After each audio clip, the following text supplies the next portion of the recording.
Hello बच्चों, alpha institute में आप सभी का हार्दिक स्वागत है। और आज की क्लास में हम लोग सोशल साइंस के मोस्ट इम्पॉर्टेंट 10 सब्जेक्टिव क्वेश्चंस को देखेंगे, जिसमें आपके बहुत ही महत्वपूर्ण प्रश्न होंगे। और ये सारे ही क्वेश्चन बहुत बार, अगर हम पिछले साल से देखें तो पिछले कई सालों में ये क्वेश्चन बार बार रिपीटेड हुए हैं, बहुत बार ये प्रश्न पूछे गए हैं।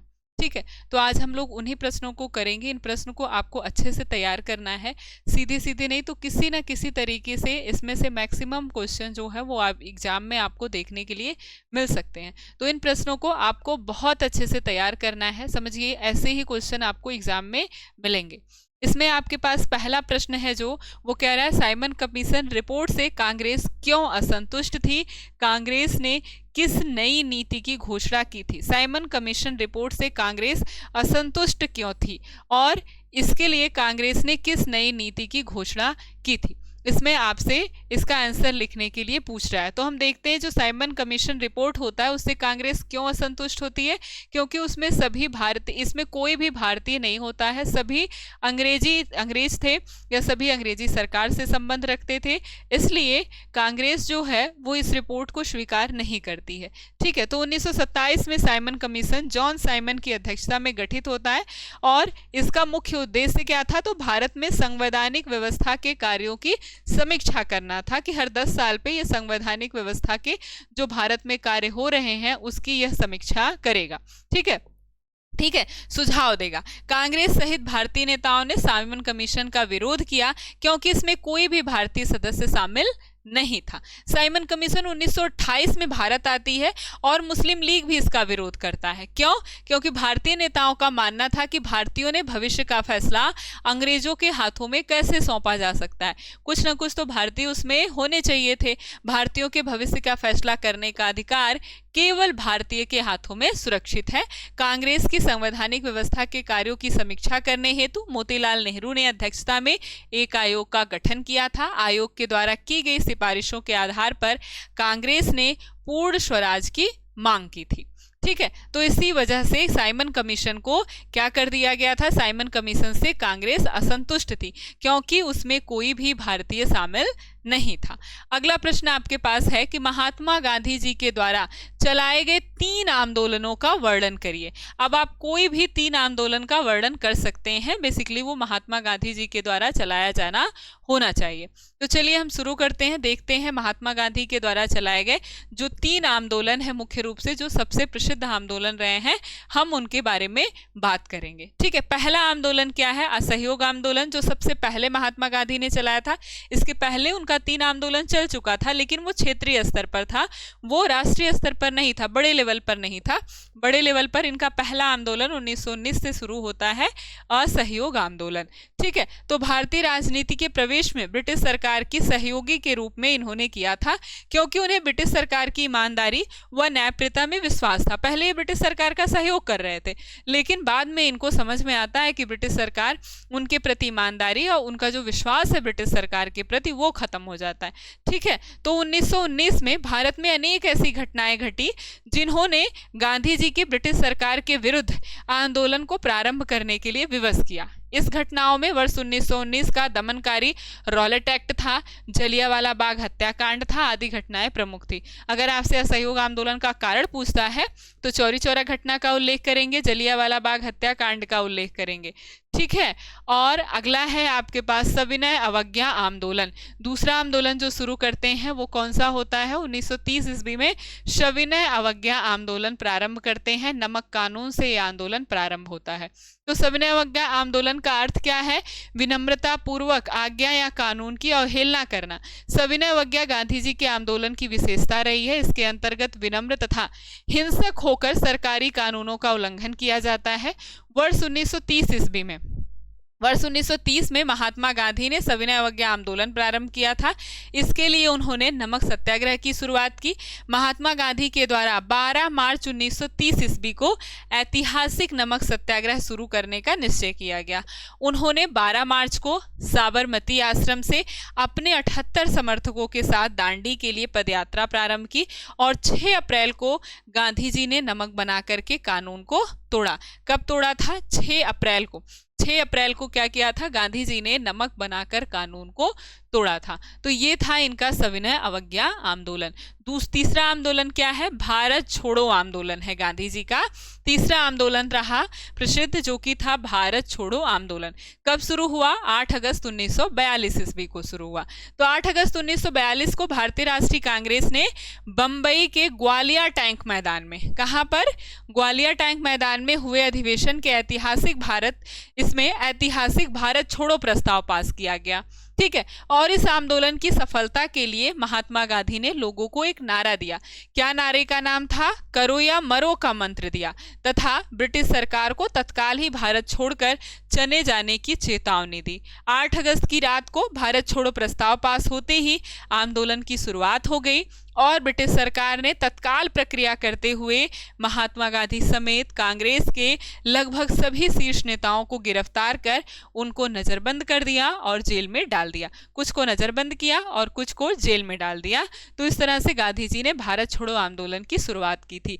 इस आंदोलन का अधिवेशन कहाँ पारित हुआ था, ग्वालियर टैंक मैदान में जो कांग्रेस का अधिवेशन हुआ था उसमें ये आंदोलन पारित हुआ था और उसी रात को इस आंदोलन की शुरुआत हो गई थी। अगला है आपके पास, भारत में मिट्टी के प्रयासों पर एक निबंध लिखिए। अगला प्रश्न क्या है कि भारत में मिट्टी के प्रकारों पर एक निबंध लिखिए। अब जितने भी भारत में मिट्टी के प्रकार पाए जाते हैं उन सब के बारे में आपको बताना होगा। तो मिट्टी के प्रकार पर आपको निबंध लिखना है, तो सबके बारे में थोड़ा थोड़ा बताएंगे। आप हेडिंग डालकर बताइए या फिर 1 2 3 डाल के लिखिए, किसी भी तरह से आपको लिखना है, लेकिन मिट्टी के प्रकार के बारे में आपको बताना है। ठीक है, तो धरातल की प्राकृतिक तत्वों के समुच्चय जिसमें जीवित पदार्थ पौधों को पोषित करने की क्षमता होती है मृदा कहलाते हैं। मृदा के प्रकार पूछा तो पहले हम थोड़ा सा मृदा के बारे में बताएंगे, फिर इसके पूरे प्रकार हैं जो निम्नलिखित हैं, ऐसे करेंगे। ठीक है, रासायनिक और भौतिक गुण जैसे रंग, बनावट, मोटाई आदि के आधार पर भारत की मृदाओं को निम्नलिखित वर्गों में बांटा जा सकता है। पहली मृदा है जो है वो है जलोढ़ मृदा। तो जलोढ़ मृदा भारत के विस्तृत रूप में फैली हुई है। इस मृदा का निर्माण हिमालय की 3 महत्वपूर्ण नदी तंत्रों, कौन कौन सी हैं, सिंधु है, गंगा है, ब्रह्मपुत्र है, इन तीनों नदी तंत्रों द्वारा लगाए गए निक्षोपों से होता है। जलोढ़ मिट्टी का निर्माण किससे होता है, नदियों से होता है, मुख्य रूप से गंगा, सिंधु और ब्रह्मपुत्र नदी से होता है। सबसे अधिक उपजाऊ मृदा अगर कोई है तो कौन सी है, वो है जलोढ़ मृदा, और सबसे महत्वपूर्ण है, इसमें सभी प्रकार के खनिज पाए जाते हैं। ठीक है, और सबसे विस्तृत रूप में ये फैली हुई है। चलिए, अब यह मृदा जो है वो भारत के संपूर्ण क्षेत्र 45.6%, लगभग आधे भाग पर फैली है। भाग में विस्तृत है, इसकी उर्वरक क्षमता अधिक होती है, और जिन क्षेत्रों में यह मृदा पाई जाती है वहाँ कृषि अधिकता से होती है और वहाँ घनी जनसंख्या घनी आबादी निवास करती है। ठीक है, दूसरा आपके पास है काली मृदा। काली मृदा क्या है, इसकी विशेषता क्या है, इसको हम रेगुर या फिर काली या फिर कपाशी मृदा भी कहते हैं। ठीक है, यह भारत के कुछ भौगोलिक क्षेत्र 16.6% भाग में विस्तृत है और ये बहुत महीन कड़ों से बनी होती है, काले रंग की होती है। ठीक है, इसमें कपास की खेती उच्च मात्रा में की जाती है। महाराष्ट्र के क्षेत्र में ये सबसे अधिक पाई जाती है। ठीक, चलिए अगला है तीसरी मृदा कौन सी है, लाल और पीली मिट्टी है। लाल और पीली मृदा है, इस मृदा का रंग लाल होता है और यह भारत के कुल भौगोलिक क्षेत्र के 10.6% भाग पर पाई जाती है और ये मृदा का लाल रंग दक्कन के पठार के कम वर्षा वाले क्षेत्रों में लोहे के कणों का आग्नेय और रूपांतरित चट्टानों में फैलने के कारण होता है। आपसे ऑब्जेक्टिव क्वेश्चन भी पूछता है कि लाल मृदा या लाल पीली मिट्टी कहाँ पाई जाती है, तो क्या बताएंगे, दक्कन के पठार में पाई जाती है। और इसका निर्माण कैसे होता है, वहां पर लोहे के कणों का आग्नेय और रूपांतरित चट्टानों में फैलने के कारण होता है और यह मृदा जल योजना के कारण पीली हो जाती है। ठीक है, चौथा आपके पास है लैटेराइट मृदा। लैटेराइट मृदा, इसका लैटेराइट का शाब्दिक अर्थ क्या होता है, ईंट होता है। ठीक है, और लैटेराइट मृदा उच्च तापमान और अत्यधिक वर्षा वाले क्षेत्रों में विकसित होती है, जहां पर ताप भी उच्च होता है और वर्षा भी उच्च होती है। इन दोनों ही काम जहां पर होते हैं वहां ये मृदा विकसित होती है। लेटेराइट मृदा के निर्माण में निच्छालन प्रक्रिया की भूमिका महत्वपूर्ण होती है। कैसी? निच्छालन प्रक्रिया की भूमिका जो है वो महत्वपूर्ण होती है। चलिए अब है हमारे पास चौथा क्वेश्चन। चौथा क्वेश्चन क्या कह रहा है कि वनों के किन्हीं 4 लाभों का वर्णन कीजिए। वनों के किन्हीं 4 लाभों का वर्णन कीजिए। वन के 4 लाभ आपको बताने हैं। तो वन का लाभ या महत्व हेडिंग डालेंगे। वन जो है वो मानव जीवन के लिए अनिवार्य अंग है। इसके बिना मानव जीवन की कल्पना नहीं की जा सकती है। प्राकृतिक चीजें जितनी भी है, वन है, जल है, वायु है, इसके बिना मानव जीवन की कल्पना हम नहीं कर सकते हैं। इसके महत्व, उपयोगिता या लाभ को निम्नलिखित शीर्षकों में बांटा गया है। प्रत्यक्ष लाभ। प्रत्यक्ष लाभ देखते हैं हम। प्रत्यक्ष लाभ क्या क्या हो सकता है? प्रत्यक्ष लाभ में ऑक्सीजन की पूर्ति, हमें वनों से ऑक्सीजन की आपूर्ति होती है जो कि समस्त जीवधारियों के लिए प्राणवायु है। पहला तो हमें वृक्षों से क्या मिलता है? वृक्ष मतलब वन, क्या मिलता है हमें? उससे ऑक्सीजन मिलता है। ठीक है। और दूसरा जो प्रत्यक्ष उपयोग देखें तो घरेलू उपयोग की वस्तुओं के लिए हम इसका निर्माण करते हैं। जैसे आपका हो गया चारा, ईंधन हेतु करेंगे, लकड़ी तथा वन्य जीवों को आवास प्राप्त होता है इससे। तीसरी क्या इसका लाभ हो सकता है? उद्योगों हेतु कच्चा माल हमें कहाँ से मिलता है? वनों से मिलता है। जैसे कागज का उद्योग है, रबड़ का है, कत्था का है, माचिस का है, खेल उपकरण का है, तारपीन का तेल है। ये सभी उद्योग हमको कहाँ से मिलेंगे? ये हमें वन से प्राप्त होंगे। ठीक है। औषधियों की आपूर्ति भी हमें कहाँ से होती है? वनों से होती है। औषधियों की आपूर्ति वनों से मानव स्वास्थ्य के लिए हितकारी अनेक औषधियों की आपूर्ति होती है जिनसे अनेक रोगों का उपचार किया जाता है। अब हम देखें अप्रत्यक्ष लाभ। अप्रत्यक्ष लाभ क्या होता है? वर्षा में सहायक होती है ये। तो वर्षा जो है वो वन जो है वो वर्षा को आकर्षित करते हैं, जिसमें जल की पर्याप्तता सुरक्षित होती है। ठीक है। जल की पर्याप्तता बनी रहती है। जब जंगल है या फिर पर्यावरण अच्छी मात्रा में है तो वर्षा सही समय पर होती है। वही कह रहे हैं, अब जंगल की कमी हो गई इसलिए जलवायु परिवर्तन अधिक होता है। ठीक है। भूमि कटाव पर रोक होता है। भूमि जो वृक्ष हैं वो भूमि को अपनी जड़ों से बांधे रखते, तो मृदा अपरदन नहीं होता, भूमि का कटाव नहीं होता है वर्षा से। ठीक है। तो भूमि के कटाव पर रोक। वनों के और वृक्षों की जड़ें मिट्टी के कणों को बांधे रखती हैं, जिससे वर्षा के दौरान भूक्षरण नहीं होता है। तीसरा क्या है? बाढ़ नियंत्रण में सहायक होती हैं। ठीक है। जो वन है वो बाढ़ नियंत्रण में सहायक होते हैं। ये बाढ़ के जल को तीव्रता को कम कर देते हैं। ठीक है। वृक्ष जो हैं वो बाढ़ के जल की तीव्रता को कम करते हैं। नदियों में जो बाढ़ आती है उसको वे कम कर देते हैं। चौथा है पर्यावरणीय संतुलन। ठीक है। वन जो है वो पर्यावरणीय संतुलन को बनाए रखते हैं, इसमें भी महत्वपूर्ण भूमिका निभाते हैं। ये पर्यावरणीय प्रदूषण को कम करते हैं तथा जैव विविधता को बनाए रखते हैं। ठीक है। जैव विविधता को भी बनाए रखेंगे और पर्यावरणीय संतुलन को भी बनाए रखते हैं वन। ठीक। इससे जो प्रदूषण है वो भी कम होता है, हमें ऑक्सीजन मिलता है और बहुत सारी ऐसी गैसें हैं जो कि वातावरण में नहीं होनी चाहिए, तो ये सब वनों के कटाव से हम कम कर सकते हैं। तो हमें वन का कटाव नहीं करना चाहिए। चलिए अगला आपके पास दिया है आर्थिक महत्व क्या होता है वनों का। तो वनों की आर्थिक व्यवस्था से वनों का बड़ा स्थान है। वर्तमान देश में हम देखें तो राष्ट्रीय आय का लगभग 25% कृषि उद्योग से प्राप्त होता है और इसमें लगभग 2% वन संपत्ति के द्वारा मिलता है हमें। ठीक है। वन लगभग 60 लाख व्यक्तियों को प्रत्यक्ष रूप से दैनिक व्यवसाय देते हैं। ठीक। वनों से विविध मुख्य व गौण उपयोग में निरंतर अधिकाधिक आय प्राप्त होती रही है। वनों से मुख्य उपज के रूप में लकड़ी व बांस की आय में भी तेजी से वृद्धि हुई है। तो वन हमारे लिए या वनों की उपयोगिता हमारे लिए बहुत ही महत्वपूर्ण है। वन हमारे लिए महत्वपूर्ण है, इसलिए हमें क्या करना है? वनों को बचाकर रखना है, चाहे वो पर्यावरण की दृष्टि से हो या फिर वो इकोनॉमी की दृष्टि से हो। ठीक है।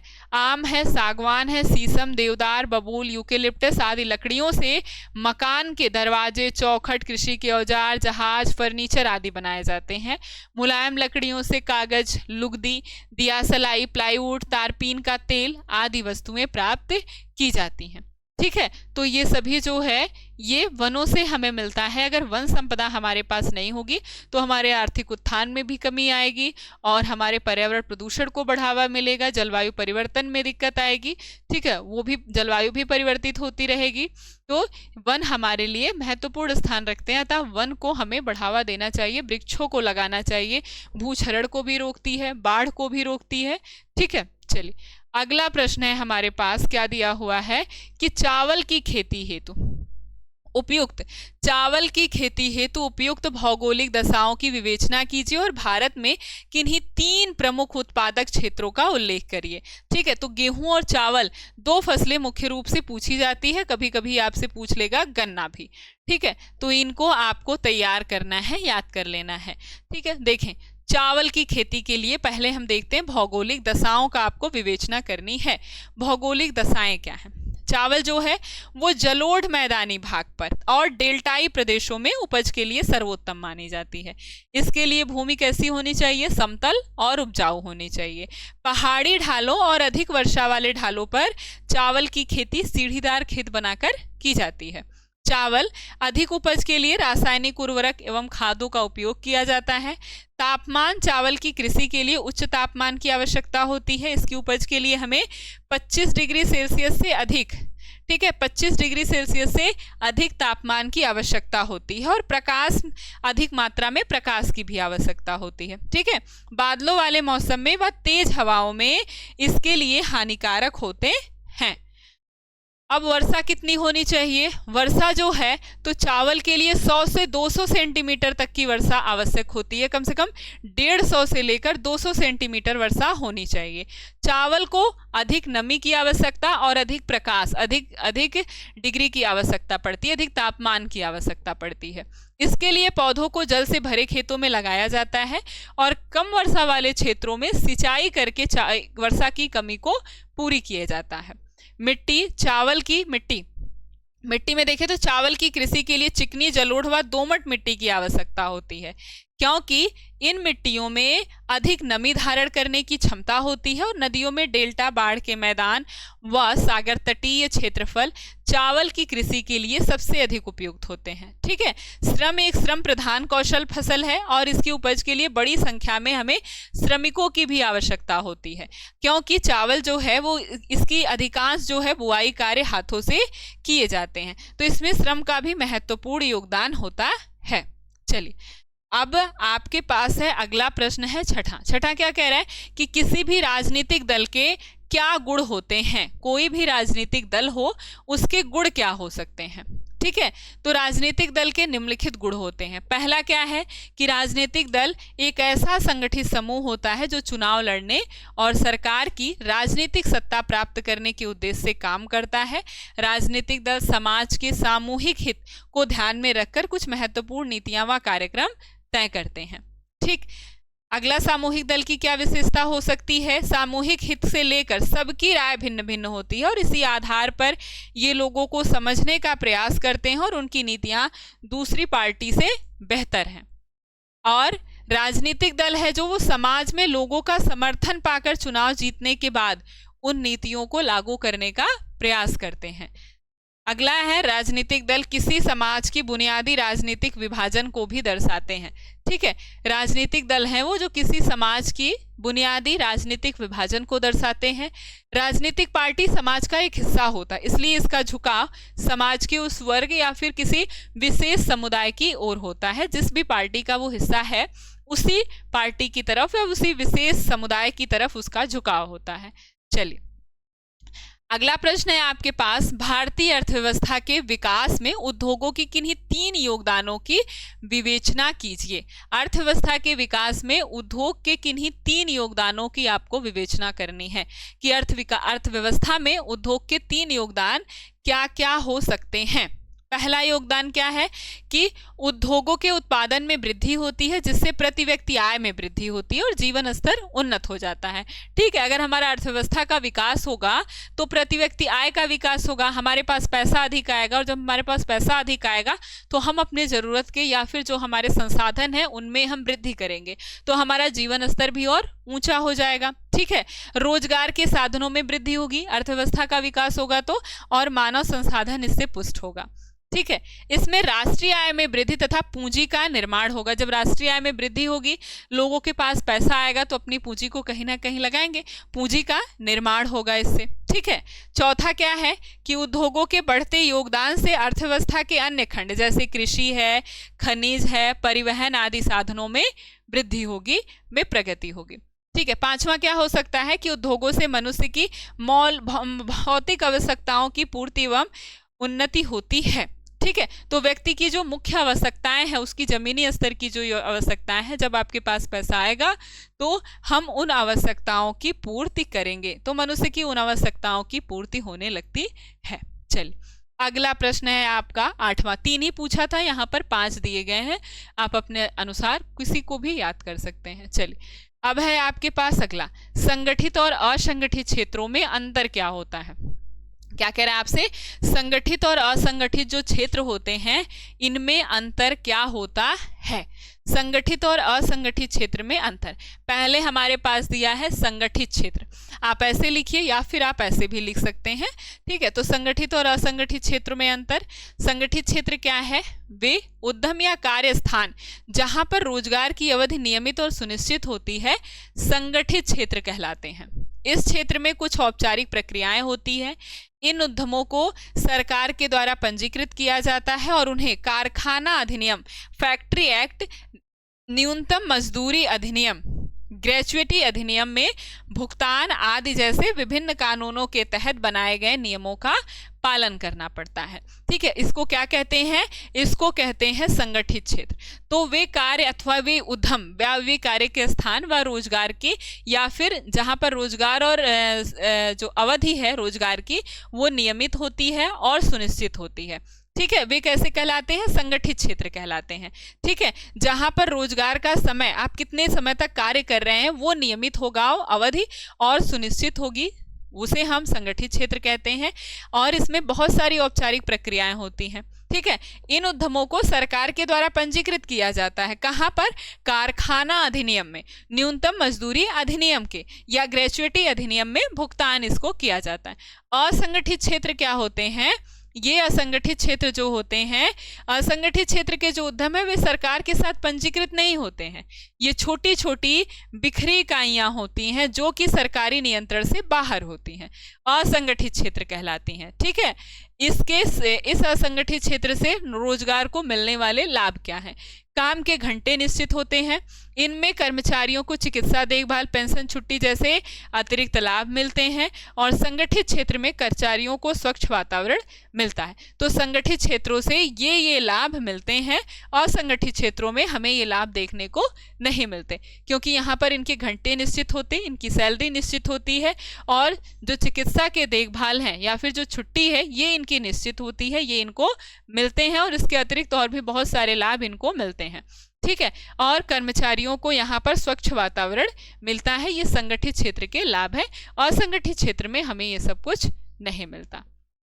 चलिए, अगला प्रश्न है आपके पास 9वां। फ्रांस की क्रांति कब हुई, इसका मुख्य कारण क्या है।